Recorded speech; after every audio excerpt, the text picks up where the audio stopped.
नमस्कार दोस्तों, मैं अर्चना ब्लेसिंग्स टीम गाजियाबाद से हूँ और आज आप लोगों के सामने पितामह पत्री जी की पुस्तक आत्म जागृति के रहस्य को लेकर आई हूँ। आज हम जानेंगे संकल्प शक्ति को कैसे बढ़ाएं उसके बारे में। संकल्प शक्ति बढ़ाने के 3 उपाय हैं। पहला मौन, दूसरा ध्यान शास्त्र, तीसरा ज्ञान शास्त्र। मौन यानी साइलेंस। Silence is gold. मौन ही सोना है। परमात्मा की भाषा है मौन। अंतर्मुखी सदा ही सुखी, बहिर्मुखी सदा ही दुखी। इंद्रियों की शक्तियाँ बाहर से मोड़कर भीतर से जोड़ दे तो सहज समाधि है। मौन 2 प्रकार का होता है। पहला होता है मुख का मौन, दूसरा है मन का मौन। दोनों प्रकार के मौन से ऊर्जा का आविर्भाव होता है। चित्त शांत हो जाता है। हम भीतर के ब्रह्म तत्व से एकाकार हो अपने शुद्ध संकल्पों की सिद्धि मार्ग की ओर अग्रसर होते हैं। वायु, धरती, आकाश, सूर्य, चंद्र, बतारे, सारी सृष्टि चुप्पी में अपने कार्य में मग्न समस्त संसार की सेवा कर रही है। हे मानव, आप भी मुख की मौन व मन की मौन धारण करें। जैसे सिप एक बूंद पानी लेकर मौन होकर मोती बना देती है, वैसे ही हर एक मानव को ध्यान और मौन धारण करके अपने संकल्पों को मोती बनाना चाहिए। मन की मौन और मुख की मौन बिना आत्म जागृति के नहीं हो सकती। चाहते हुए भी ज्ञानी के पास बोलने का कोई शब्द नहीं है और अज्ञानी बिना मतलब बोलता रहता है। ज्ञानी का हर संकल्प सिद्ध होता है, अज्ञानी के शब्द अर्थहीन होते हैं। हमारे अंदर सदैव विचार तरंगे उठती रहती है। सकारात्मक विचार रहने से संकल्प शक्ति दृढ़ होती है। इसलिए ज़्यादा से ज़्यादा मौन स्थिति में रहना चाहिए। व्यर्थ की बातें नहीं करनी चाहिए। अनर्गल बातचीत जब बिल्कुल भी नहीं करनी चाहिए। जब ज़रूरत पड़े तभी बातचीत करनी चाहिए। कोशिश करें कि कम शब्दों में आपकी बात पूरी हो जाए। विचारों की बदहज़मी नहीं करनी चाहिए। इसका मतलब है कि हमेशा कभी इसके बारे में सोचना तो कभी उसके बारे में सोचना, कभी ऐसा होगा तो वैसा होगा, मैं ऐसा करूँगा तो वो ऐसे बोलेंगे, वो ऐसा करेंगे तो मुझे क्या करना चाहिए। यह सभी विचारों की बदहज़मी है। यह बिल्कुल नहीं करनी चाहिए। जैसे मौन शास्त्र है, ध्यान शास्त्र है, वैसे ही संकल्प शास्त्र और विचार शास्त्र का अध्ययन करना चाहिए। अब हम बात करते हैं ध्यान शास्त्र के बारे में। ध्यान के द्वारा संकल्प शक्ति बहुआयामी होती है। ध्यान के द्वारा आध्यात्मिक प्रगति की न कोई सीमा है और न ही कहीं विराम है। ध्यान के अभ्यास में असंख्य संभावनाएं छिपी होती है, जिनकी कल्पना भी नहीं की जा सकती। ध्यान से उसके संकल्पों के मध्य आई चुनौतियां उन्नति का स्वर्णिम अवसर बन जाती है तथा जीवन मनोहर व सुखद हो जाता है। ध्यान के द्वारा विचार शैली भी विलक्षण हो जाती है। ध्यान में अल्फा तरंगे मस्तिष्क के दाहिने और बाएं दोनों भागों को एक साथ सक्रियता बनाकर रखती है।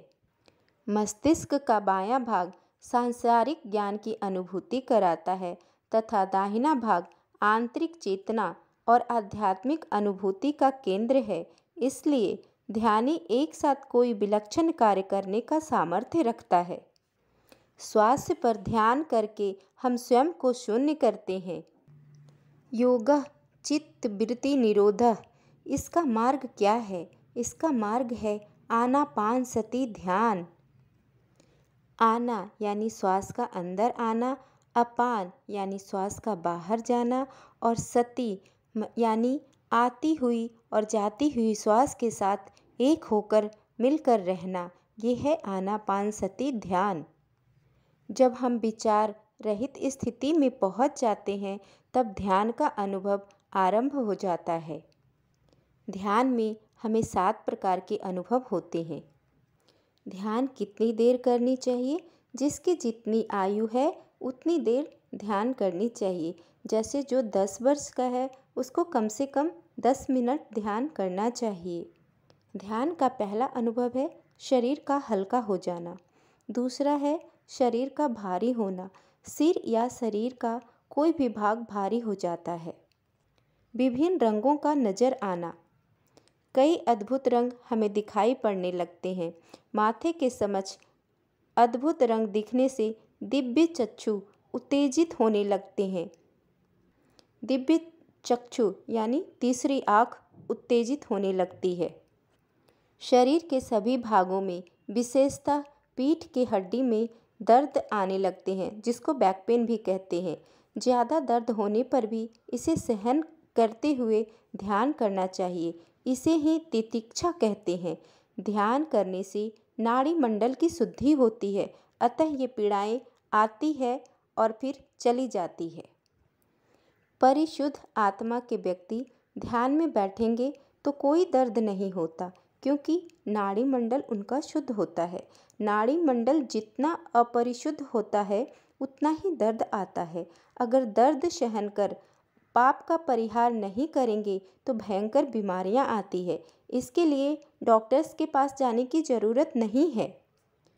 हम स्थूल शरीर के बिना हिले डुले निश्चित स्थिति में बैठते हैं, लेकिन अंदर दूसरा सूक्ष्म शरीर है, वह बहुत नाचता रहता है, आगे पीछे हिलता डुलता रहता है, गोल गोल घूमता रहता है। अंदर का सूक्ष्म शरीर स्थूल शरीर से बाहर आने का प्रयत्न करता है। हवा में उड़ते पक्षी की तरह अनुभव सूक्ष्म शरीर स्थूल शरीर से घूमकर बाहर चला जाता है, तब ऐसा अनुभव होता है। दिव्य चक्षु उत्तेजित होकर धीरे धीरे पूर्ण रूप से खुल जाते हैं। उस समय अनेक प्राकृतिक दृश्य दिखाई देने लगते हैं।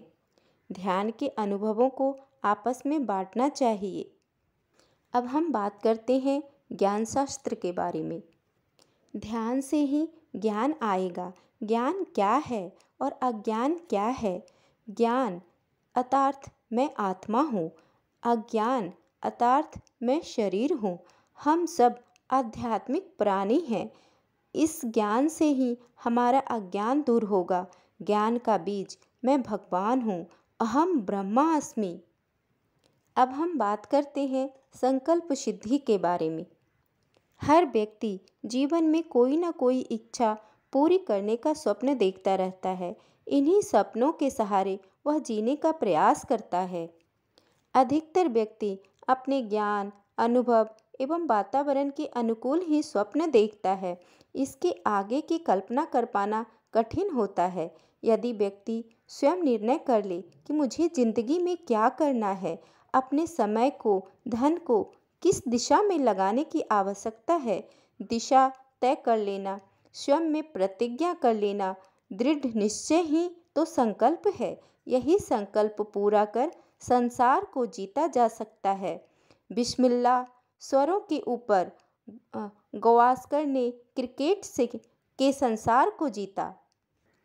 अटल बिहारी वाजपेयी ने राजनीति पर ध्यान लगाकर संसार पर विजय प्राप्त की।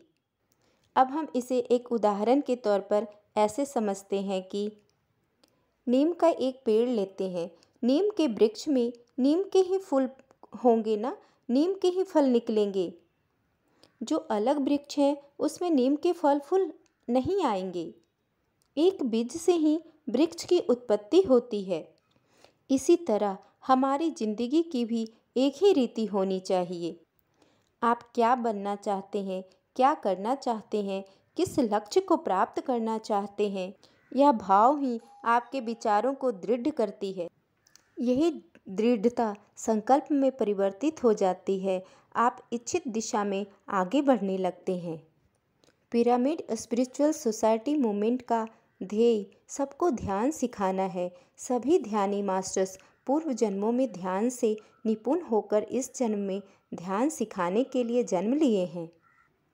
हर एक प्राणी, हर एक मनुष्य जन्म से पूर्व एक अखंड संकल्प को लिए पृथ्वी पर आता है, परंतु जन्म के पश्चात सब कुछ भूल जाता है। जन्म से पहले 100% संकल्प शुद्ध होता है। मैं इस बार जन्म लेकर ये कार्य करूँगा। फिर जन्म के पश्चात वह बाहरी परिवेश में सब कुछ भूल जाता है। उसका भटकाव आसान बात है। बाहरी परिवेश, आकर्षण, दूसरों से तुलना के कारण अपने मूल संकल्प से कोसों दूर हो जाते हैं। अरे, मेरे से उसकी जिंदगी कितनी अच्छी है, उसके पास ऐसी गाड़ी है, वाह, यही मुख्य भूल है। बाघ को देखकर लोमड़ी ने आग से दाग लगवाए और लोमड़ी को देखकर बाघ ने अपने दाग मिटा दिए। सब एक दूसरे से अपनी तुलना कर रहे हैं। मनुष्य को अपनी संकल्प शक्ति द्वारा संकल्प सिद्धि प्राप्त करनी चाहिए। यह अनिवार्य है। वर्तमान जीवन में मुझे क्या करना चाहिए, इस बात का पूरा ज्ञान होना चाहिए। सबका अपना संकल्प है। संकल्प शक्ति के द्वारा संकल्प सिद्धि का पाना ही मानव जीवन का प्रमुख उद्देश्य है। जैसे कर्ण है, उसको मित्रत्व ही चाहिए और दान गुण चाहिए। मित्रता निभाने के लिए कर्ण ने अपने प्राणों तक को न्यौछावर कर दिया।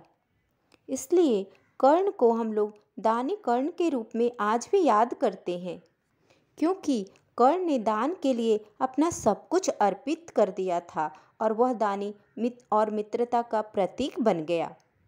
इसी तरह महाभारत के भीष्म पितामह अपनी प्रतिज्ञा के प्रतीक बने। श्री राम पितृभक्ति के मर्यादा के प्रतीक बने।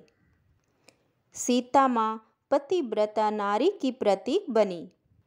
बिस्मिल्लाह खान सहनाई के प्रतीक बने तो मदर टेरेसा सेवा की प्रतिमूर्ति बनी। महात्मा गांधी ने अहिंसा सिद्धांत का प्रतिरूप बनकर समस्त सृष्टि में आदर्श प्रस्तुत किया। अब हमारी बारी है, हम क्या बने, हम किस सिद्धांत के प्रतीक बने। सुबह उठते ही इडली बड़ा या आलू पराठा खाना चाहिए, दोपहर को वेज बिरयानी खाना चाहिए, फिर शाम को किस होटल में खाना खाना है। हमारे जीवन सिर्फ खाने पीने का प्रतीक बन गया है। ऐसा मानव जीवन पशु जीवन के समान है। हमें अपने संकल्प को शुद्ध करना है। हमें भी अपनी संकल्प शक्ति द्वारा मानव जीवन का उद्देश्य पूरा करना है।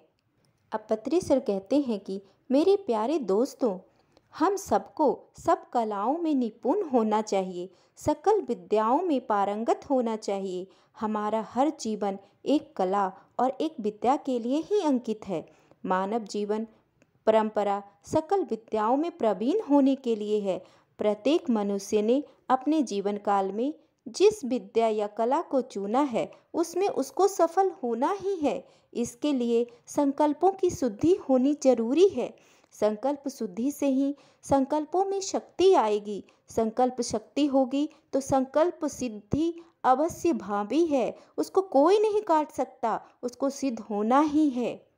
बच्चों को बचपन से ही संकल्प शुद्धि, संकल्प शक्ति व संकल्प सिद्धि का बोध कराना चाहिए। इसलिए हमारे जीवन में संकल्प शक्ति का बहुत महत्व है। धन्यवाद दोस्तों।